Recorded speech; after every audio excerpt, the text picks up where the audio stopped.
too big and it can't be built. This is not an environmentally okay thing to do. The Pebble Mine fight's been going on for 20 years, and it pits two huge industries in Alaska head to head. You've got the largest salmon fishery in the world, and you've got this huge mine project.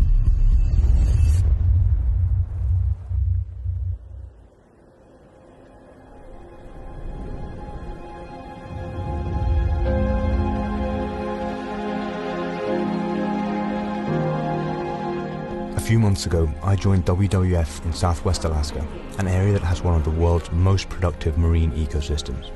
From our base across Cook Inlet in Homer, we travelled to witness the largest salmon migration in the world, and an area that includes Bristol Bay, a place on the front lines of the fight against the international mining industry. So here's the issue. Underneath the ground in this area is one of the largest copper reserves anywhere in the world. And when you have natural resources like that, you have people that want to mine it. Around 20 years ago, the first group of miners put together a proposal to start pulling this out of the land, and it was rejected. But recently, the EPA have fast-tracked potential legislation that would allow it to be developed, which means the marine ecosystem, one of the most productive in the world, a homeland for the bears, all of this amazing natural beauty would be ruined in the pursuit of profit.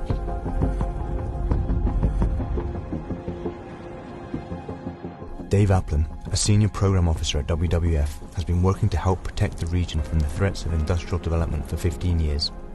I sat down with him in Homer to learn as much as I could about Pebble Mine and what was going on. Are they taking into account the wider economic impact? Do they look at the sustainable tourism industry? Do they look at all of these additional factors that keep communities together, that bring revenue, that support livelihoods? Do they take that into account? No, we don't think they've done a comprehensive job of what they're supposed to do.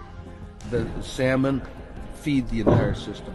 So it's not just the bears and the beluga whales and the eagles. It's the caribou and moose that are eating the vegetation that have been fertilized and enhanced by that salmon system. It's the birds that move through here. So the whole system depends on that annual enrichment of salmon. It's going to damage the clean water and the fisheries that people depend on. Bristol Bay is the last salmon stronghold on the planet. Spending time with Dave opened my eyes to the catastrophic impact this mine would have on the people of Bristol Bay, but I wanted to see firsthand the impact it would also have on the environment.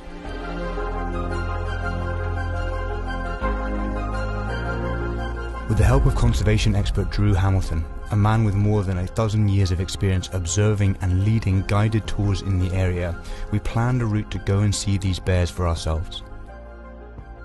We're in the headquarters of Beluga Air. We're about to go out and see some bears. Can you just tell me a little bit about what's happening in Pebble Mine? The Pebble Mine fight's been going on for 20 years, and it pits two huge industries in Alaska head to head. You've got the fishery, the Bristol Bay sockeye fishery, the largest salmon fishery in the world, and you've got this huge mine project.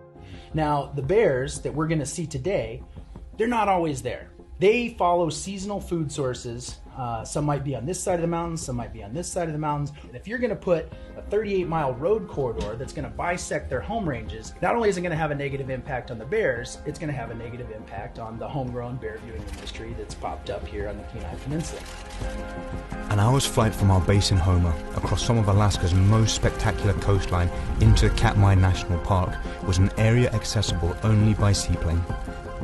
It offers a tourism experience like no other, as expert guides bring you up close and personal with wild Alaskan bears.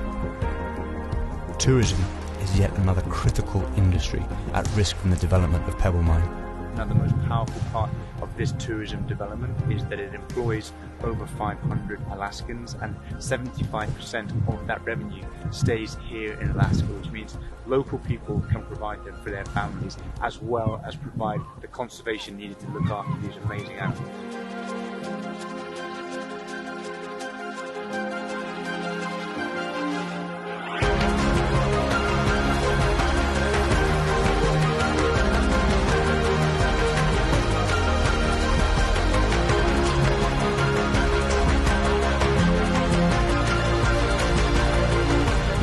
This mine will have cannot be overstated. The environmental degradation will be massive.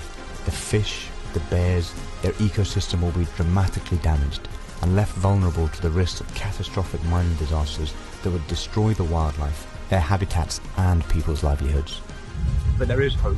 Congress in the US has the opportunity now to pause things, to take a step back, to actually do more detailed science and make a serious evaluation of whether or not this should go ahead. And just educate yourself. If you know more, you can take action. If you take action, we can have impact and we can help protect this beautiful part of the world.